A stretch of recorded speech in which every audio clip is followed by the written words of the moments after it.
All right, so picking up where that phone call left off, I forgot to put my phone on airplane mode. Y, T, W. So squeezing your back every time you move through that. All right, helping open up the shoulders.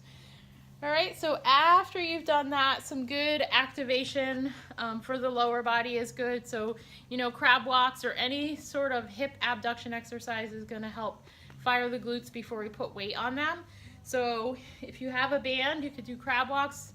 If you don't, if you want to do standing and work some more balance and abduct that way, you can, just standing on one foot, coming out and resisting on the way in. So squeeze that glute as you push the leg out, and then resist as you come back in, keeping some tension on the leg and not just letting it drop in, okay?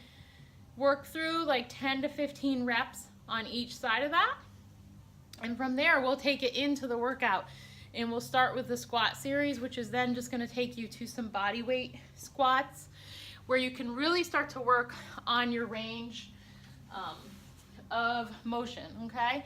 So as long as your knees and hips are healthy and nothing is quivering side to side, you can really drop down as low as your body will allow with good form. So you want to brace your abs, keep your feet solid on the floor, and work through a set of 10 of those. Take a break, do it again. So all of the exercises in these different series do just 2 times because there's a lot of different types of squats, deadlifts, bridges, and whatnot. So just do each one 2 times. If you don't have a lot of time, do each one 1 time because this is a workout that can take a long time. From there, we're gonna move it into the goblet squat.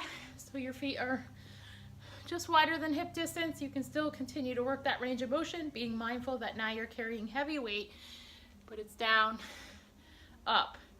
Remembering that the knees stay back, driving through the heels, squeeze the glutes and the quads.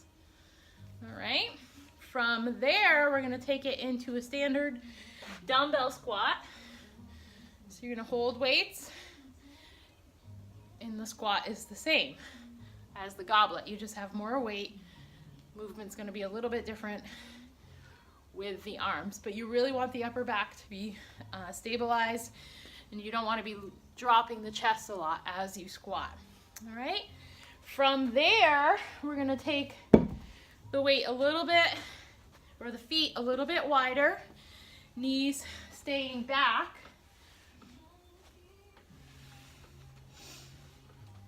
Away from the midline. So almost like a wide plie, you just hold the weights in between your legs, and then it's down and up.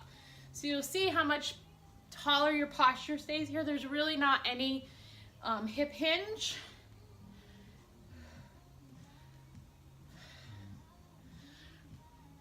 Awesome.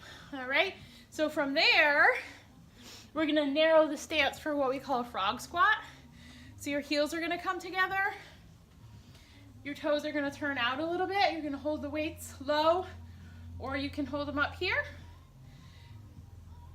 and then you bend. So your knees are gonna come a little bit more forward on this, your heels still stay on the floor, so we're gonna work the lower part of the quad a little bit more, closer to the knee. And the next one is the sissy squat. I don't know why they call it that, but you wanna try and rise up on the ball of your foot and then sit back and stand and work the balance in squatting that way, all right? So those, and then the single leg squat are gonna round out the squat series. So you hold one weight and then back and down. You just work the range of motion that works for you. If the knee is shaking a little bit, that's fine. Just some neuromuscular responses going on there to help keep you stable, and then switch and do it on the other leg. That rounds out the squat series. From there, we move into lunging. You're gonna work with your heavy weights again. They're big lower body muscles, so they can withstand a lot. I'm gonna keep the weights out of this just so I can keep breathing for you, because there is a lot in this workout.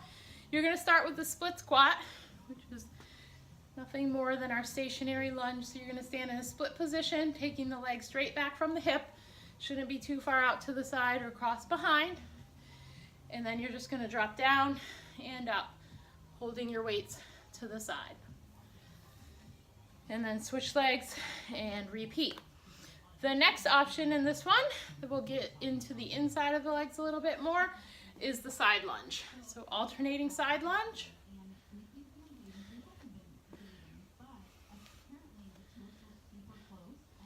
All right, and then from there, you can take it into the reverse lunge, so we work more in the hamstring, taking the pressure off the knees, and you're alternating. Weights are still at the side. And after that, we can do a curtsy or a cross lunge where you come back and bend. You want to try and keep your hips nice and square. Create some space between your legs, but think about squeezing the inner legs. And then we would finish it up with either a walking lunge across the room, or if you don't have a lot of space, just an alternating forward lunge. All right, so the key with any of the lunging is always to keep the weight back in the heels, keeping the pressure minimized in the knees, keeping the posture strong with the weight. After you've done all of those, we're gonna head into a deadlift series. So really working that hip hinging motion and strengthening the posterior aspect of the body, stabilizing up here and really strengthening down low. All right, so let's just start with a straight leg or stiff-legged deadlift. That does not mean locked knees. It's just soft and they're not active. So the weights are in the front.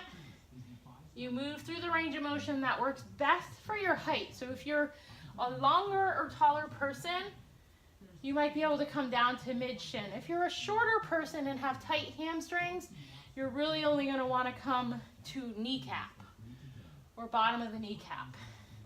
In either case, if you start to feel negative tension in your low back, then you've come too far. Okay? So you want to make sure you keep your belly pulled in towards your back. And with your shoulder blades, you want to pinch. You want to pinch a pen in between your shoulder blades. After that one, we're going to take it into a Romanian deadlift, which is more of an active bend in the leg deadlift. So you still have a strong hip hinge, but you've also got like a partial squat happening. Back still stays straight. You want to keep the chin tucked. This one usually wants people to naturally poke their chin out, but you want to keep it tipped and your eyes going a little forward on the floor. All right, so Romanian versus straight leg deadlift. Next would be the sumo deadlift. You can do this with one heavy weight. Your feet come wide like the sumo squat. You're just adding the hip hinge to the sumo squat. So depending on the tightness or otherwise in your hips, your form might look a little different than this. You still want a straight long back and active work through your legs. And then of course the single leg deadlift, which I want you to do all reps on one side. You can hold the weights in a neutral position.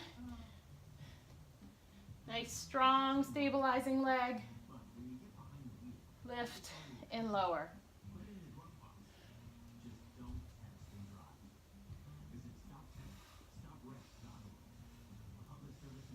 All right, good job. So that's the deadlift series. Are you getting tired yet? You should be. It's a lot of quantity as you move through this. If you're doing 2 sets of everything, you certainly could be in for over an hour-long workout, just so you know that, okay? So from there, we're gonna take it into the final series besides some core work, which is the bridge or hip thrust series.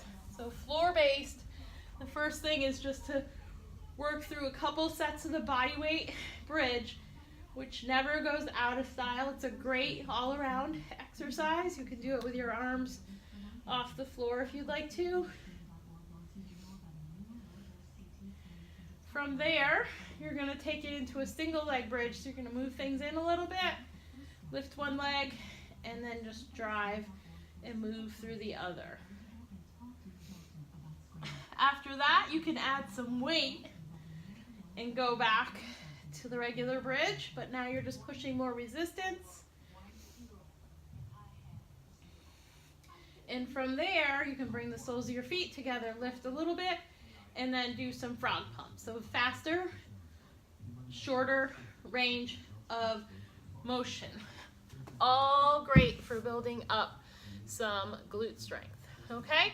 So once you've made it through that, maybe that's enough time for you to work out today. Otherwise, we can add some core work into it, which would start with a plank walk from your forearms up to your hands and back down. Like I said earlier, with the plank row, you want to minimize rotation in the hips. So you want to squeeze your glutes and just be mindful about how you move up and down from forearms to hands. From there, you're going to flip it on over and you can take it into some nice controlled bicycle crunches. People tend to do these really speedy, but you really want to focus on that reach as you're pedaling side to side. And then from there, reverse crunch. So we don't want you driving all the way up into here because you're not going to be working your abs as much as you are your hip flexors. So it's just a little lift here. You're digging deep into those transverse abs.